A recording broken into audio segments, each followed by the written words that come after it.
దేవునికి స్తోత్రము, దేవదేవునికి వందనములు. ప్రభు అయినటువంటి యేసుక్రీస్తు నామంలో మీ అందరికీ శుభములు తెలియజేస్తున్నాను. ప్రియా సహోదరి సహోదరులారా, ఈ ఉదయకాల సమయంలో దేవుని యొక్క వాక్యం సెలుస్తుంది. ఈ భూమి మీద మనం జీవిస్తున్నామంటే ఈ లోకంలో మనకి అనేకమంటి ఆశలు, కోరికలు. భూమి మీద మనం జీవిస్తున్నామంటే ఒక యవ్వనస్తుడు జీవిస్తున్నాడంటే ఎన్నో ఆశలు. ఇదిగో నేను ఈ విధంగా ఉన్నతమైన స్థానంలో జీవించాలి, నేను వివాహం చేసుకోవాలి, చక్కగా జీవించాలి అని ఎన్నో ఆశలు కలిగి, ఎన్నో కోరికలు కలిగి జీవిస్తూ ఉంటారు. నిజంగా ఈ యొక్క భూమి మీద జీవిస్తున్నటువంటి ప్రతి ఒక్క మనుషుడు చూసుకున్నట్లయితే తన ఆశ, తన కోరిక తీర్చుకోవాలనుకుంటాడు. కానీ దేవుడు నన్ను ఎందుకు ఈ భూమి మీదకి రప్పించున్నాడు, భూమి మీద నన్ను జన్మింపచేస్తున్నాడో, నా పని ఏమిటి, దేవుని యొక్క తలంపు ఏంటి నా జీవితం పట్లని బహు తక్కువ మంది ఆలోచిస్తూ ఉంటారు. నేను ఏ విధంగా సంతోషంగా ఉండాలి, ఏ విధంగా సంతోషించాలి అనే కదా ప్రతి ఒక్కరు కూడా ఆలోచిస్తూ ఉంటారు, ఎదురు చూస్తూ ఉంటారు. ఈ ఉదయకాల సమయంలో చూసుకున్నట్లయితే దావీదు గారు జీవితంలో చూసుకున్నట్లయితే దావీదు గారు సింహం కానీ లేకపోతే ఎలుగుబంటి కానీ నిజంగా ఆయన చీల్చేవాడు. అంటే జంతువులు సైతం, క్రూర మృగాలు సైతము దావీదు గారిని చూస్తే భయము, వణుకు. ఈయన దావీదు గారు గొలియాతు దగ్గరికి వెళ్ళినప్పుడు కూడా గొలియాతు మాట్లాడినా కూడా వణికాడు, చివరికి మరణించాడు. ఫిలిస్తీన్లు అంటే దావీదు గారు అంటే ఆ దినాల్లో అనేక మందికి భయము, వణుకు పుట్టేది. ఎందుకంటే దావీదు పక్షాన ఉన్నది దేవాతి దేవుడు. ఆ శక్తి ఏమిటో శత్రువుకు సైతము తెలుసు కనుక వారు ఎంతో భయము, వణుకుచూ ఉండేవారు. అయితే దావీదు గారు వృద్ధాప్యానికి వచ్చారు. ఆయనకు వృద్ధాప్యానికి వచ్చినటువంటి సమయంలో మనం ఇక్కడ దావీదు గారి గురించి ఎక్కువ మాట్లాడుకుంటాం కాదు, కానీ మొదటి రాజుల గ్రంథంలో మొదటి అధ్యాయము మొదటి వచనం చూస్తే రాజైన దావీదు బహువృద్ధుడు కాగా, దావీదు మహారాజు బహువృద్ధుడు అయిపోయాడు. వృద్ధాప్యం ఉన్నప్పుడు ఎలా ఉంటుంది చూడండి వారి పరిస్థితి. ఈ దినాల్లో కూడా అనేక మంది వృద్ధులు వారి యొక్క బిడ్డలో వారి యొక్క వృద్ధాప్యాన్ని చూడలేక, భరించలేక, మరో మాట చెప్పాలంటే చూడలేక, భరించలేక వారిని అనాథాశ్రమంలో పెట్టేయటం కానీ, లేకపోతే కొంతమంది అయితే ఇంకా అసలు పట్టించుకునేటువంటి స్థితి, విడిచిపెట్టేయటం, వారు వేరే చోటకి వెళ్ళిపోవటం. ఎంత దౌర్భాగ్య స్థితి అండి. ప్రియా సహోదరి సహోదరులారా, మన తల్లి లేకపోతే తండ్రి వృద్ధాప్యంలో ఉంటే వారిని ఎంతో చక్కగా మనం చూసుకోవాలి, వారిని ఆదరించాలి, ప్రేమించాలి, వారి అవసరతలు మనం తీర్చాలి, వారికి తోడుగా ఉండాలి. తర్వాత మనం ఏమైనా చేయగలమా? కానీ దినాన్న అనేక మంది బిడ్డలకి వారి తల్లిదండ్రులు వృద్ధాప్యంలో ఉండగానే ఎంతో బరువైపోయారు. రేపటి దినాన మనం కూడా వృద్ధాప్యంలోకి వెళ్తాం కదా, మరి మన పరిస్థితి ఏంటి? అది ఆలోచించవండి. మన భక్తి, మన శక్తి చూసుకొని, మన జ్ఞానాన్ని చూసుకొని, మన వెనకాల ఉన్నటువంటి పలుకుబడిని చూసుకొని ఏవేవో రెచ్చిపోతూ ఉంటాం. ప్రతి ఒక్కరికి వృద్ధాప్యం వస్తుంది, లేకపోతే మధ్యలోనే అవ్వచ్చేమో. ఇక్కడ రాజైన దావీదు బహువృద్ధుడు కాగా సేవకులు అతనికి ఎన్ని బట్టలు కప్పినను. వృద్ధాప్యంలో ఉన్నవారికి పాపం పడుచువాడైతే, యవనస్తుడైతే తట్టుకోగలడు. వాడు ఎక్కడికి వెళ్ళిపోయినా, చలిలో అయినా సరే, వేడిలో అయినా సరే తట్టుకోగలడు. వృద్ధాప్యం ఉన్నటువంటి వారు తట్టుకోలేరు కదండి. మరి అలాంటి వారిని మనం చూడగలుగుతున్నామా? మన సొంత వారినే, అయ్యో నా తండ్రి, నా తల్లి వృద్ధాప్యంలో ఉంది, వణుకుపోతుంది, నా తల్లిని నేను బాగా చూసుకోవాలి, నా తండ్రిని బాగా చూసుకోవాలని ఎంతమంది అండి?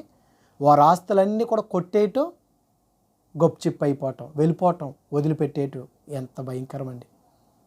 ఇక్కడ దావీదు మహారాజు గారికి వృద్ధాప్యంలో ఉన్నాడు, బహువృద్ధుడు కాగా సేవకులు అతనికి ఎన్ని బట్టలు కప్పినను అతనికి వెట్ట కలుగక ఉండెను.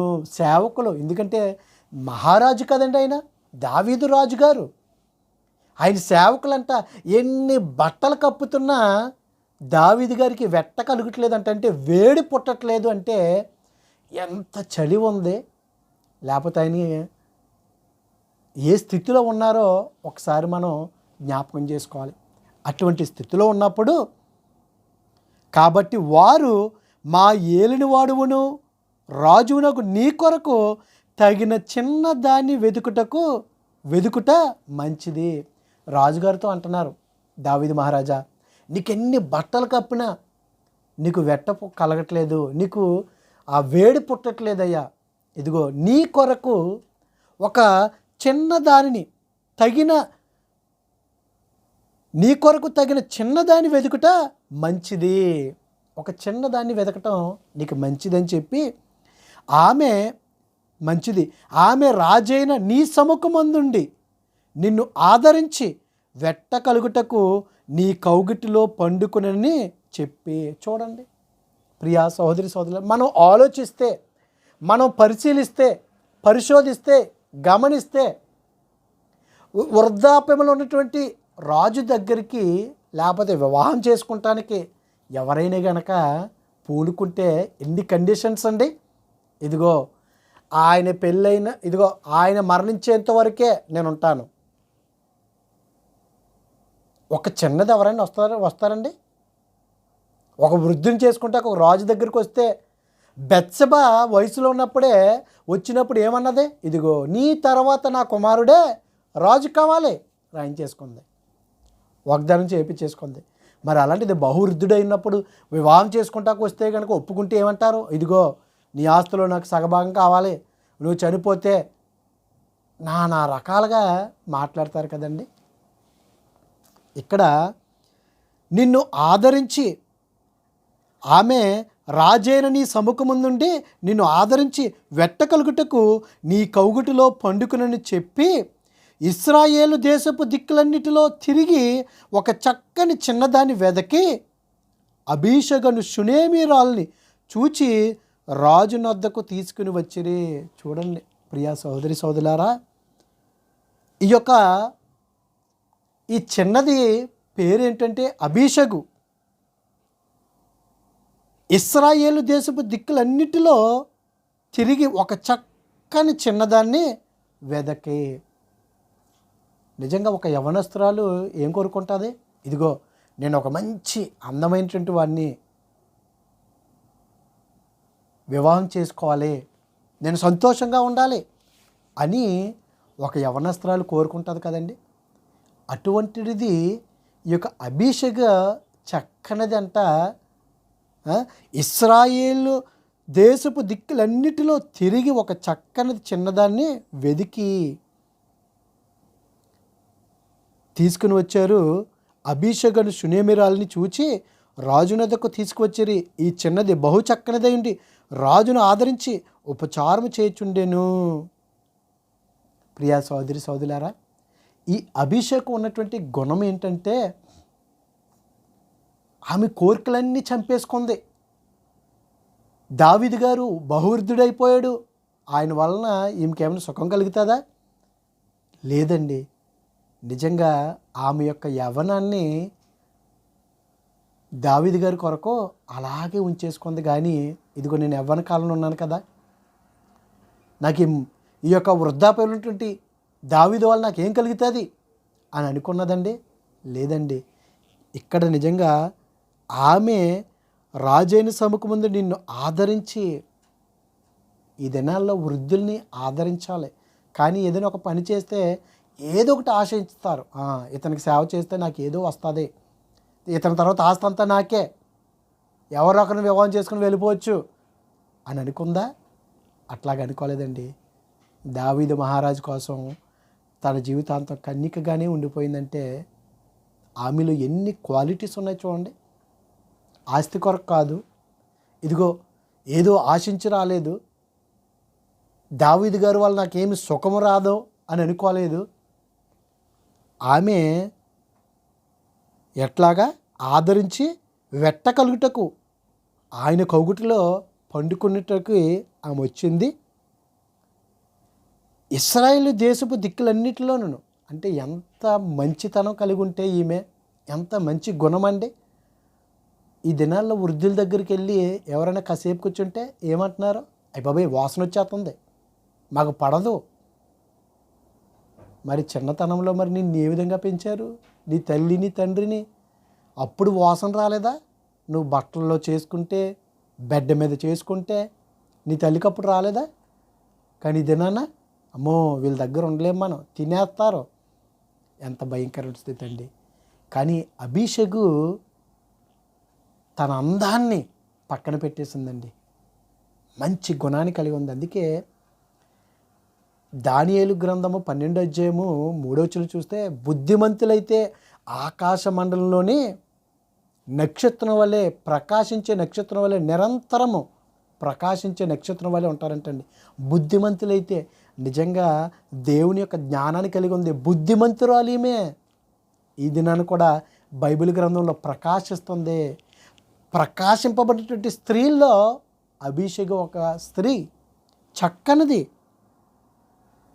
షునేమిరాలు చూచి రాజునొద్దకు తీసుకుని వచ్చిరి, ఈ చిన్నది బహు చక్కనిదై ఉండి రాజునంట ఆదరిస్తుందండి.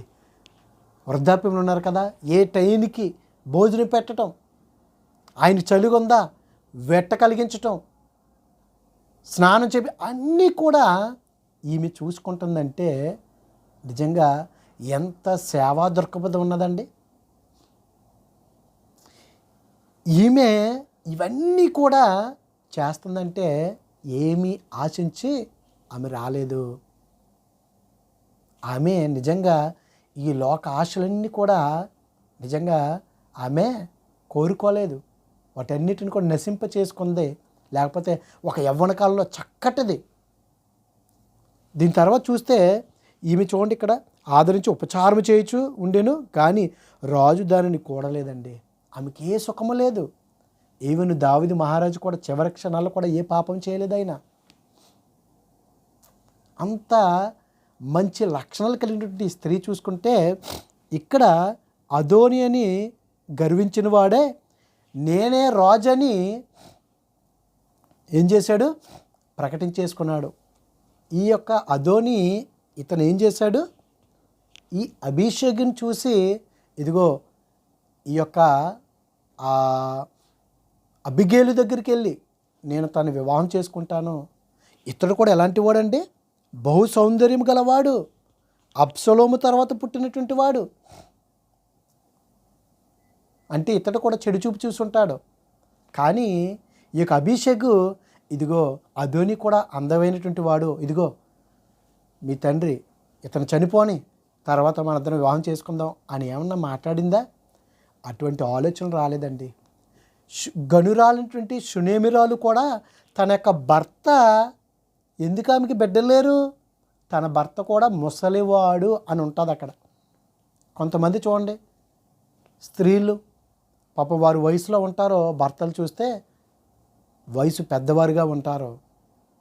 నిజంగా ఆమె భర్త షునేమిరాలు భర్త కూడా ముసలివాడు. కానీ ఆమె అటు ఇటు చూపులు చూడలేదండి. లోకానుసారంగా ప్రవర్తించలేదు. ఆమె నా భర్త ముసలోడు కదా, వీడితో ఏంటి అని బయటికి వెళ్ళిపోయి ఇష్టానుసారంగా జీవించలేదు. ఈ దినాన్ని ఎంతమంది అండి ఆ విధంగా జీవిస్తున్నారు? నా భర్త నన్ను సుఖపెట్టట్లేదు, నన్ను చూసుకోవట్లేదని. కానీ ఇక్కడ ఈ యొక్క అదోనియా కూడా బహు సౌందర్యం గలవాడు, ఎప్పుడు కూడా చెడు చూపులు చూడలేదంటే ఆమె యొక్క మనసు ఏ విధంగా ఉంది. అందుకే ఇశ్రాయేలు దేశం అంతటా కూడా వెతికి ఈ దినాన అటువంటి మంచి లక్షణాలు కలిగి, మంచి గుణం కలిగి స్త్రీ కానీ పురుషుడు కానీ జీవించగలుగుతున్నారా? ఈ అభిషేకు ప్రకాశింపబడినటువంటి స్త్రీ. అందుకే దేవుడు బైబిల్ గ్రంథంలో రాయించాడు, దావీదు గారి కొరకు కన్యకగానే ఉండిపోయింది, ఏమీ కూడా ఆశించలేదు. ఎప్పుడైతే నాతాన్ గారు వచ్చిదిగో అదోని నేనే రాజునని ఏలేసుకుంటున్నాడో, చెప్పుకుంటున్నాడో, నువ్వు వెళ్ళి రాజు సముఖమందు వెళ్ళి నువ్వు వెళ్ళి ముందు మాట్లాడి నేను వస్తానన్నప్పుడు దావీదు గారి దగ్గరికి వచ్చి 15 వచనంలో, కాబట్టి బెత్షెబా గదిలోనున్న రాజు వద్దకు వచ్చాను. రాజు బహువృద్ధుడైనందున షునేమిరాలైన అబీషగు రాజును కనిపెట్టుచుండెను. నిజంగా ఎవరైనా ఏదైనా మాట్లాడుకుంటే వింటూ ఉంటారు. కానీ ఈ అబీషగు ఈ యొక్క అబిగేలు వచ్చినప్పుడు, క్షమించండి, బెత్షెబా వచ్చినప్పుడు ఏమి కూడా వినటం ఇది కాదు. ఎవరిని చూస్తుంది? రాజుగారిని కనిపెట్టుకుంటుంది. ఎందుకు? ఏ క్షణంలోని ఏమన్నా కావాలేమో, అతనికి చలి పడుతుందేమో, లేకపోతే వాష్రూమ్కి తీసుకెళ్ళాలేమో, ఏదైనా సరే అని కనిపెట్టుకుంటుందండి. ఇదిగో నా తర్వాత ఈయన చనిపోతే మరి నా పరిస్థితి ఏంటి అని గొడవ పెట్టుకోవట్లేదు. నిజం చెప్పాలంటే మరి వీళ్ళందరూ కూడా వచ్చి చూడాలి కదా, బెత్షెబా గారు వచ్చి కూడా చూడాలి కదా. లేదు, ఇశ్రాయేల్ దేశం అంతట్లోనూ, ఇశ్రాయేల్ దేశపు దిక్కులన్నిటిలోనూ తిరిగి ఒక చక్కనైనటువంటి అభిషేకం తీసుకొచ్చారంటే, ప్రియ యవనస్తులారా, యవన బిడ్డలారా, ఈ దినాన్న యవ్వన కాలంలో వారు ఏం చేస్తున్నారు? భయంకరమైన చెడు అలవాట్లకి, వ్యామోహాలకి వెళ్ళిపోతున్నారు, పాపంలో పడిపోతున్నారు. కానీ ఇక అభిషేకు ఎంత చక్కటి ప్రవర్తన కలిగి ఉంది, దావీదు గారికి ఎంత మంచి పరిచర్య చేసింది. ఆదరిస్తూ దావీదు గారిని ఆదరించి ఉపచారం చేయుచుండెను. మరి ఈ దినాన మనం ఆ విధంగా మనం జీవించగలుగుతున్నామా? మనలో అటువంటి గుణం ఉన్నదా?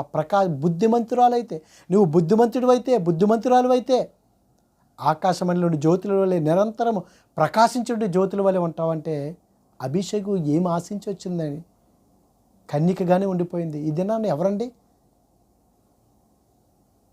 దీనా కూడా దేశం చూడడానికి వెళ్ళింది. దేశంలో అందాలు ఏమైపోయింది. కానీ అభిషేక్ అయితే ఆ విధంగా కాదు. ఇదిగో తనకి ఎంత చక్కటిది, చిన్నది, యవ్వనస్తురాలు, కానీ వృద్ధాప్యమైనటువంటి దావీదు గారికి సేవ చేయటానికి, పరిచర్య చేయటానికి, ఆదరించడానికి వచ్చిందంటే, ఈ దినాల్లో బహు తక్కువ మంది అండి అటువంటి మనస్తత్వం కలిగి, అటువంటి గుణం కలిగినటువంటి వారు. మనం కూడా అయ్యో నా పని ఏమిటి ఈ దినాన్న ఈ లోకంలో నేను జీవిస్తున్నప్పుడు అని మనం జీవించినట్లయితే, ఇదిగో అన్న అనే ప్రవక్తి కూడా, అన్న కాకుండా అన్న అనే ప్రవక్తి కూడా కన్యత్వం మొదలుకొని 7 సంవత్సరాలు మాత్రమే భర్తతోటి కాపురం చేసింది. తర్వాత భర్త చనిపోయాడు. 84 సంవత్సరాలు దేవుని యొక్క పరిచయం చేసిందంటే ఏ యొక్క పురుషుడి వైపు చూడలేదు. రూతు గారు యవ్వన కాలంలో ఉన్నది, ఏ యొక్క యవ్వన వస్తుడి వైపు తిరగలేదంటే, వీళ్ళందరూ కూడా మంచి గుణాలు కలిగినటువంటి వారి స్త్రీలండి వీరు. కానీ దినాన్న భర్త బయటికి వెళ్తే చాలు అనేక మంది ఏ విధంగా ప్రవర్తిస్తున్నారో మనం చూస్తున్నామంటే, భర్త ఉన్నా లేకపోయినా ఒకే విధంగా జీవించాలి. అభిషేక్ అయితే భర్త, ఇదిగో దావీదు గారు ముసలోడే కదని ఆయన మసిపూసి మారేటికే చేయలేదు.